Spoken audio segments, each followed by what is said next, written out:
The sole purpose of this video is to provide a basic overview and orientation of your new apparatus. This video is not intended to act as or replace individualized driver-operator training. Individual fire departments may base guidelines, policies, and procedures tailored for best practices. Pierce Manufacturing and Hughes Fire Equipment representatives are not liable for injuries caused from acts resulting from actions inconsistent with the information provided within this video and/or accompanying manuals. Refer to the Operation and Maintenance Manual for complete details relating to the components and features of this apparatus. Only trained personnel should operate this vehicle or perform maintenance. You are responsible for learning how to operate this fire apparatus under all conditions without having to refer to the manual while operating at an emergency incident. This video will discuss types of warnings and caution labels. It is your responsibility to locate and identify each of the labels and understand the importance and associated hazards. Warning labels will point out procedure that must be taken or action that must be avoided to guard against the possibility of serious injury or death.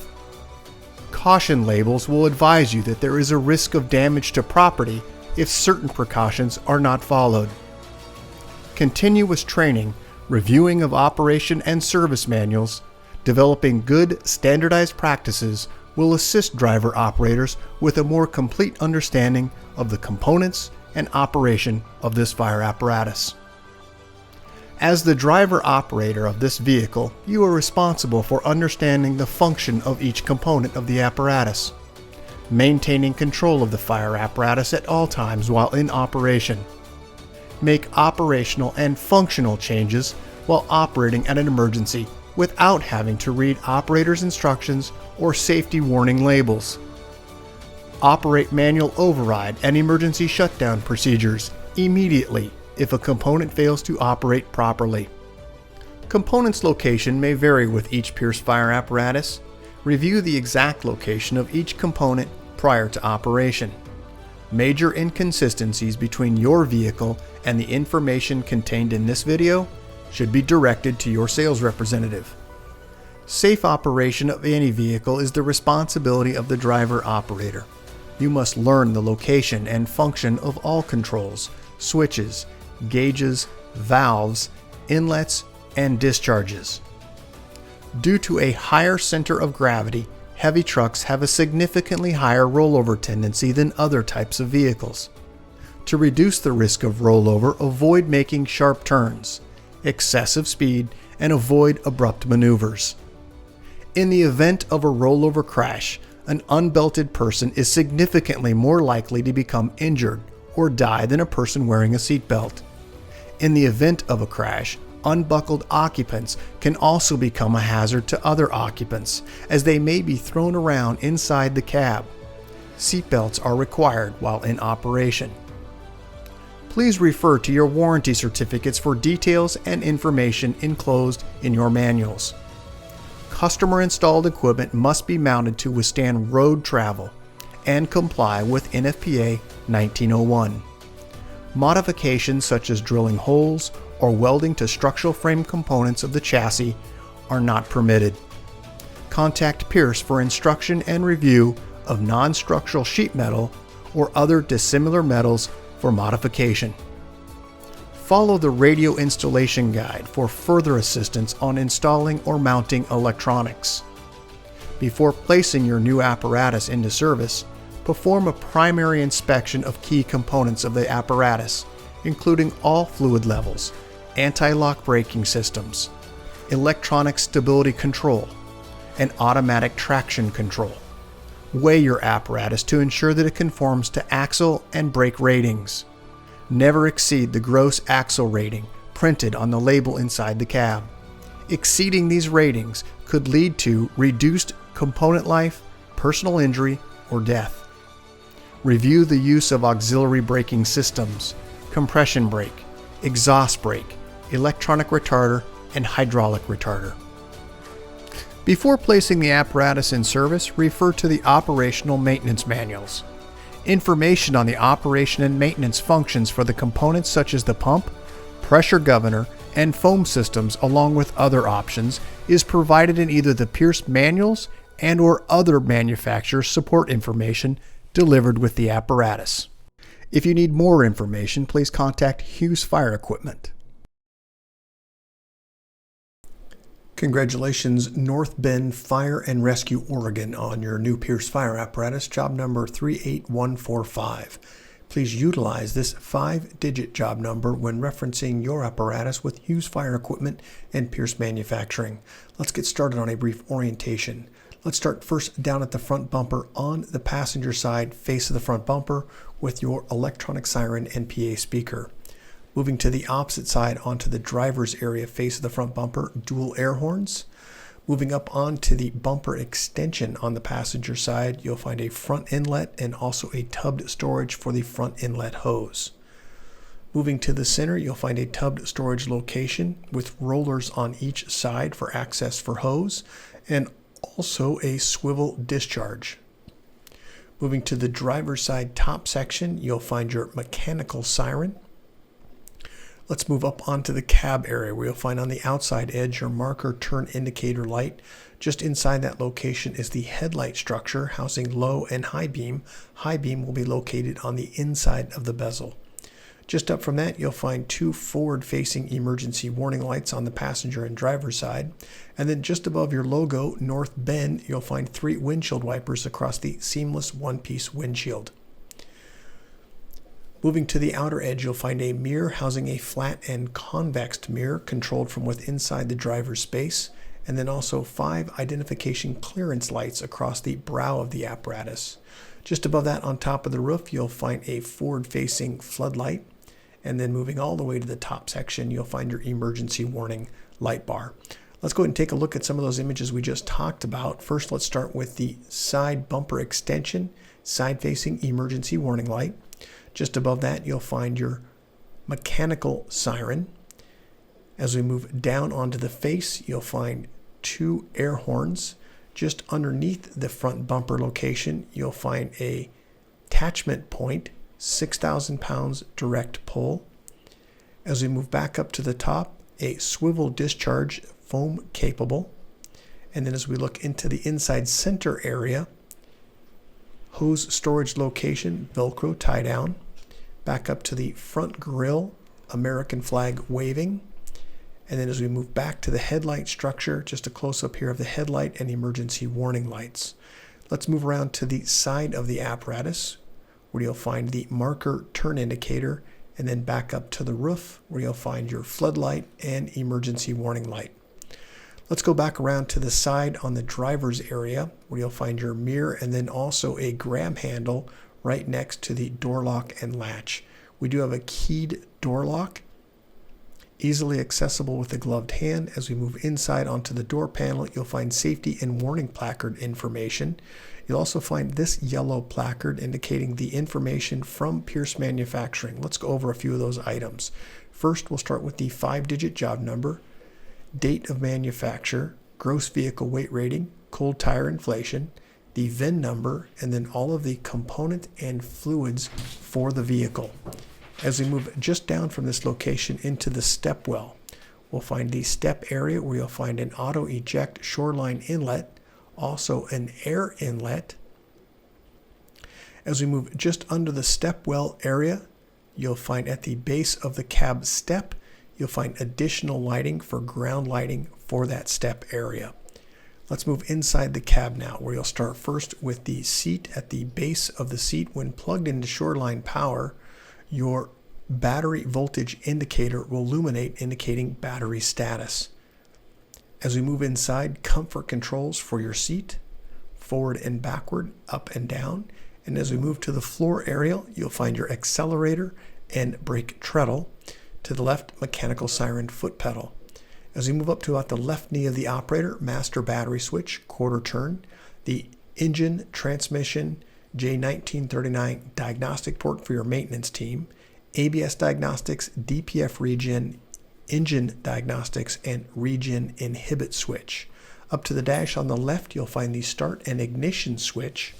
Moving just to the left, you'll find a switch labeled EM, which stands for Emergency Master. This will engage or disengage all emergency lights, headlights, and a panel switch allowing you to brighten or dim lights within preview of the operator.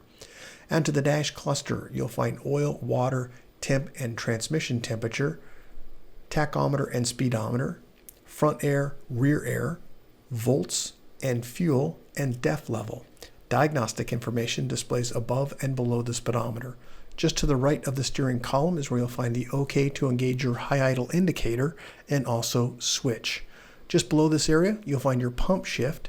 From road to pump, there are instructions on the placard and also instructions from pump to road.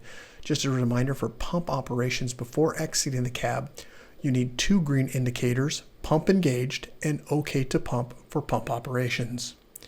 Let's move just to the right where you'll find your main mirror and convex mirror controls. Also to the right, you'll find your yellow diamond, pull to apply your system parking brake, and push to release.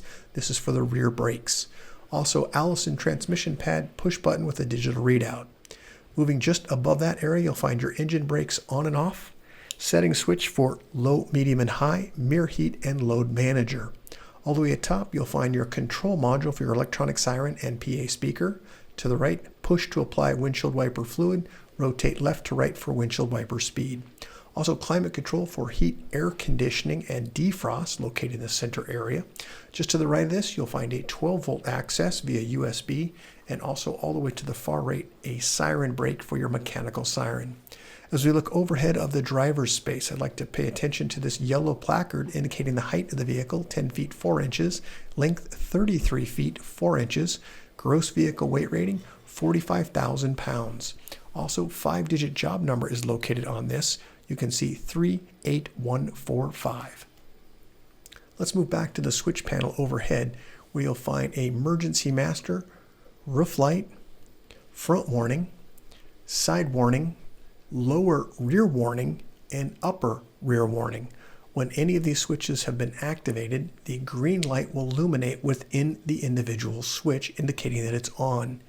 To the right, driver's scene, front scene, passenger scene, rear scene, perimeter, and air horn, electric horn selector switch. Let's move toward the center of the cab at the roof level, where you'll find this indicator indicating seatbelt information. Red, someone is in the seat and not belted. Green, they're in the seat and belted. Also an indicator, do not move your apparatus when this light is on, indicating you may have a compartment door open or ajar. As we move to the front axle, you'll find Goodyear tire, Alcoa wheel, and a visual sight gauge into the very center of the axle. Moving around to the side now, you'll find a D handle gains you access into the storage space directly behind the driver's seat with an adjustable shelf and LED lighting. Directly above that, you'll find a side-facing scene light. As we move to the rear cab door, once again, easily accessible with a gloved hand. This is your door lock and latch. It is keyed. Right next to it is a grab handle. Down in the lower section, emergency warning lights at the lower section of the cab. This is part of the lower zone. Let's move back into the door area. Fix the door panel, safety and warning placard information, a grab handle, door lock and latch combination, manual window controls, and then also that grab handle located at the hinge point. As we move down into the step well area, you'll also find just beneath the step an LED bar light locating underneath the step, which will illuminate the ground area for stepping. Also, mud flaps to the rear of the front tires. And as we look inside the step well area, we also have an additional illumination in this area. As we move back up, close up here of the grab handle, then we'll move now to the rear cab wall where you'll find your seats forward facing. There are 2 located here with SCBA's mounts in the seat backs. Overhead, your air conditioning unit. As we move just down from this location to the rear portion of the engine, you'll find a lift and turn latch will gain you access to the rear engine area for your daily checks for oil and transmission. Also to the exterior where we have additional fold down steps for gaining access to go aloft.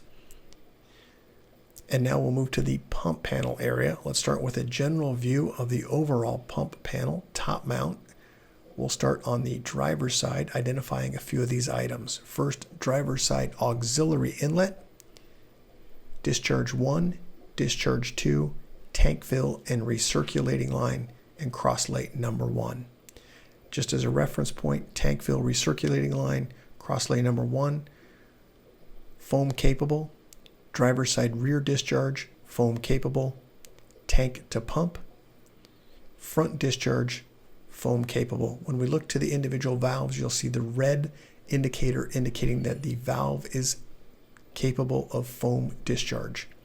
As we move forward and to the very top section, you'll find the fire pump primer, push to prime air, and then also a front inlet primer. For best practices, at least 1,000 RPMs when activating the primer. Also a fall hazard warning, never ride on the vehicle while it's in motion, deck gun, number 2 crosslay, and also the 2.5-inch crosslay. Both of those are foam capable. In the upper corner, your minimum operation maintenance schedule. This is for pressures of 150, 200, and 250. You'll find the associated GPM and also the associated RPM for those test pressures. Let's move now back to the very top section of the pump panel. Identify a few more items starting on the far left-hand side, where we're going to find the discharge number 3, large diameter, which is the wheel valve, and then also to the very far left in the image, which would be on the driver's side, this is the passenger side auxiliary inlet, which is a 2.5-inch. Let's move up onto the panel area, where you'll find in this gray module, driver's side scene lights, passenger side scene lights, and rear scene lights. Moving to the right, you'll also find panel lights, an indicator for OK to pump if you've engaged your pump properly, front inlet open and close, and also a push button for your air horn, which is down in the lower right. Your In Control 400, this is your pressure throttle governor. Please see the owner's manual for its operation. Also an audible speaker, the outer edge of the bezel does rotate to allow you to dampen sound. In the gray area, master intake gauge and master discharge gauge. In between the two of those gauges is where you'll find the test gauge ports for vacuum and pressure. They're currently plugged and are utilized for testing purposes. Let's move just to the right, where you'll find your engine cooler. This is a twist, not a pull, for open and close. Also, water tank level indicator from full, 3/4, half, quarter, and red flashing indicating refill. To the right, Husky Foam System 3.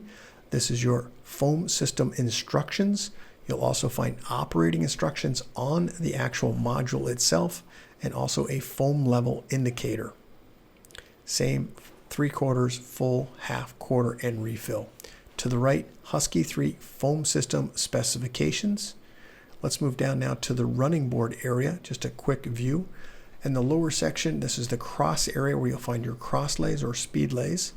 This is the cover area, and then just beneath that is where you'll find the 3 crosslays, crosslay number 1, crosslay number 2, and then also the 2.5-inch crosslay. All of these are foam capable. Let's move down just to the very base of the step area where you'll find an additional LED bar light. This will illuminate the ground for your stepping surface coming off of the pump panel area. As we move up to the very top, 2 lift and turn latch will gain you access in the backboard storage area. We're now onto the side of the pump panel. Let's start identifying a few items within this area. First, let's start with the 2.5-inch discharges located on this side. Also a warning placard indicating caps may be under pressure. Be cautious when opening them. As we move down to the left, this is part of the minimum operation maintenance schedule for the 150, 200, and 250 test pressures. As we move further down, you'll find color-coded and labeled discharge drains. At the very bottom, you'll find your Watrous placard indicating the type of pump and pump transmission that you have. Moving just to the right, an auxiliary inlet. This is going to be on the driver's side. And then as we move up to the very top, the American flag Eagle Pierce logo. This is your main pump inlet. Just down from that, a placard indicating only trained personnel should operate this piece of equipment, and that's only after proper training. Just below that, color-coded and labeled discharge drains. And as we move back up to the very top, you'll find a placard indicating a foam warning. Do not mix different brands or consistencies of foam for the possibility of foam failure. Also, your foam level for draft and operations, and also foam fill location. Just below that, you'll find the water pump drain, and then below that, you'll find your manual pump shift override. Also, a lift and turn latch will gain you behind the pump panel area for access. Let's take a couple of close-ups here of the items we just talked about. First, let's go back to those 2.5-inch discharges.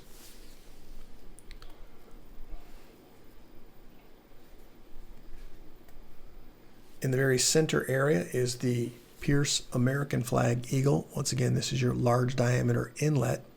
And then let's talk a little bit about the foam lever. To your right, we have it in a draft position or tank position. And then also below that is the fill or discharge port. Just below that is the main pump drain. And then further down is your manual pump shift. Just a close up here of the lift and turn latch to gain access behind the pump panel for foam operations. Then as we move down, warning placard. Only trained personnel should operate this piece of equipment. Auxiliary inlet, 2.5-inch, controlled from the pump panel area. And then to the very bottom section is where you'll find your color-coded and labeled discharge drains. And then now at the very bottom, we previously mentioned, you have a 1,500 GPM capacity pump. Moving underneath the running board, you'll also find additional drains here for your foam system. Let's move now to the rear portion of the body. These are the fold down steps for gaining access to go aloft. As we move to the rear portion of the body area, just in front of the rear axle is where you'll find your folding wheel chock storage for 2 wheel chocks. Let's take a look with all compartment doors open, adjustable shelving, LED lighting. In the uppermost corner on the left compartment, you'll find your battery charger. When plugged into Shoreline Power, that becomes active. Additional tool storage location here. Just in front of the rear axle, you'll find SCBA bottle storage for 3 bottles. In addition, with your emergency warning light, and then just forward of this location, your marker turn indicator. As we move to the fuel door, the silver cap is your ultra low sulfur diesel. Move the flap downward, exposing the 4.5 US gallon DEF cap, which is the blue cap. As we move down, you'll find your Goodyear tires, Alcoa wheel. As we move up to the very top section, you'll find a side-facing floodlight. And as we move inside the compartment, you'll find at the very top Shoreline Power access. As we move to the rear axle, you'll find mud flaps. And then let's move around to the very rear section of the apparatus where you'll find your red and yellow chevron colors.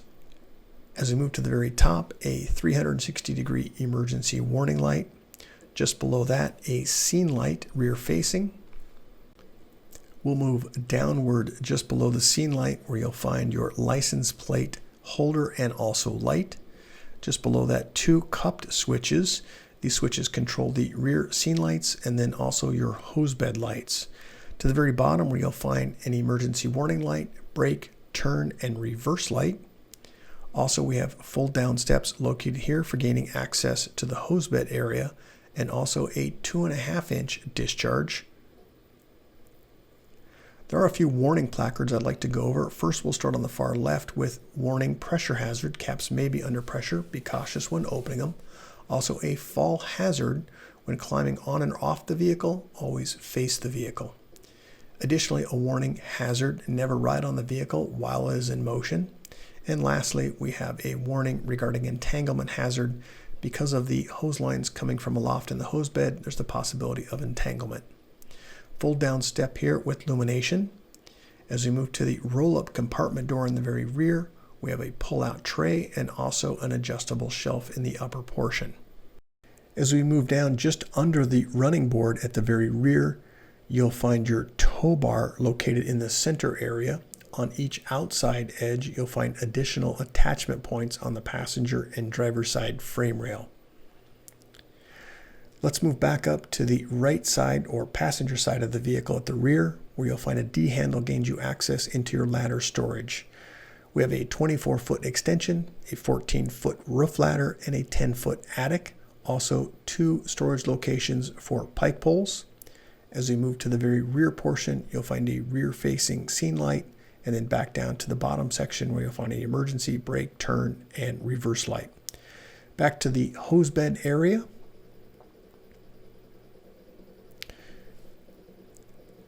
As we move to the rear of the truck, you'll find 3 hose bed dividers. Also, as we move around now to the passenger side of the vehicle at the very top, same configuration as we have at the rear on the driver's side, emergency warning light, 3 compartments within this area. Let's go ahead and take a look inside the compartments with all compartment doors open. Let's start to the very rear of the apparatus where we have 2 adjustable shelves, and at the very top section, when plugged into Shoreline Power, this outlet becomes active. As we move further down, adjustable tray at the very bottom section through compartment between passenger to driver's side.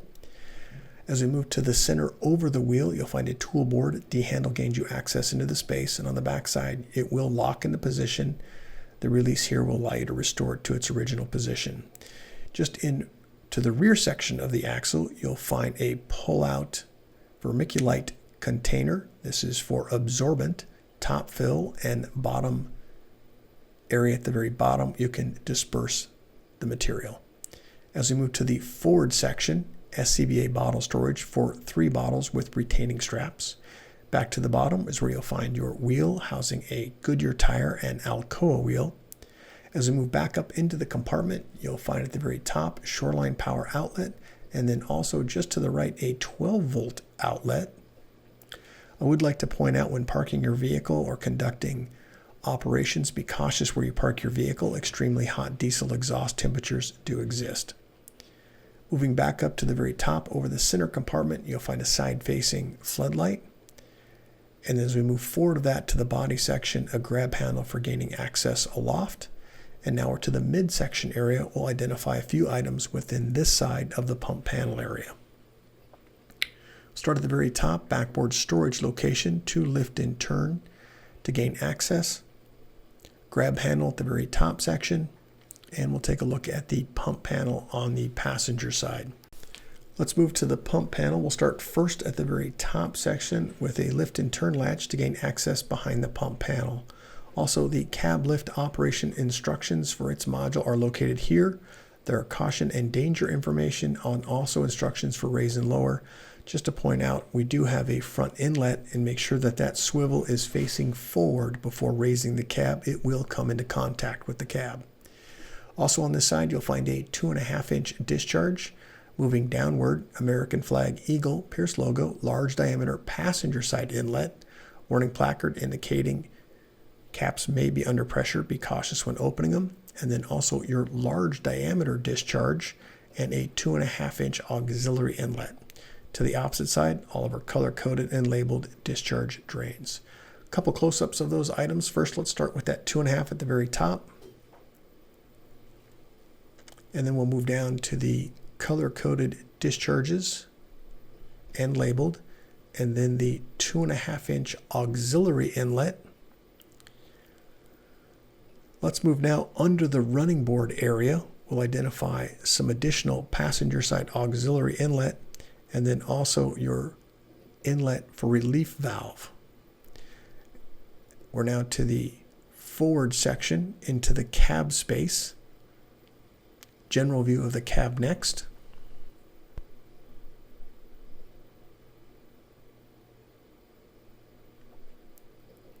At the very top, same configuration as we have on the driver and passenger side.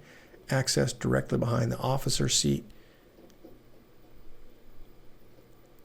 Grab handle and door handles located at the rear section of the cab, and affixed to the door panel, safety and warning placard information, manual window control, grab handle, combination door lock and latch.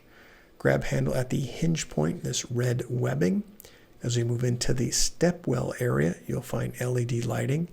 And as we move just under the step well, you'll find an additional drain for your front inlet, and then also a relief valve for your front inlet. Let's go back in the cab. These are the 2 forward-facing seats, which do house SCBA packs. Looking overhead, air conditioning unit. To the rear of the engine, access door for your daily checks for oil and transmission. Also your heater location on both passenger and driver side. We're now to the front axle, Goodyear tire, Alcoa wheel, and in the center a visual sight gauge indicator. And now to the officer side, where you'll find a grab handle and also a door lock and latch, easily accessible with a gloved hand. As we move inside the cab area to the door panel, you'll find affixed to the door panel, once again, safety and warning placard information, manual window control, grab handle, and also door lock and latch. As we move into the stepwell, illumination, and just under that stepwell is where you'll find the front inlet drain. Also, we have 2 foot pedals located here on the officer side. We have an air horn and also mechanical siren. And on the A-pillar is where you'll find the fill location for your windshield wiper fluid. Let's move to the officer seat. Just underneath, you'll find additional storage. Lift and turn latch gains you access directly under the officer seat. A SCBA pack in the officer seat area. And then also, as we look just to the left of the officer seat, you'll find 12-volt power and also a siren brake for your mechanical siren. Looking overhead, we have some switch panels, also push on and off red or white red lens lights, and then also driver's side scene, front scene, passenger scene, and rear scene switches.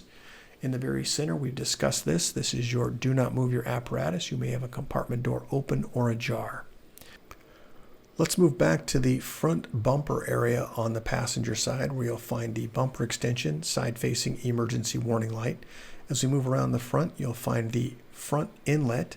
There is also an air bleed located on it. Right next to it is your storage location with dry deck material inside, Velcro tie downs. As we move around to the face of the front bumper, your electronic siren and PA speaker system.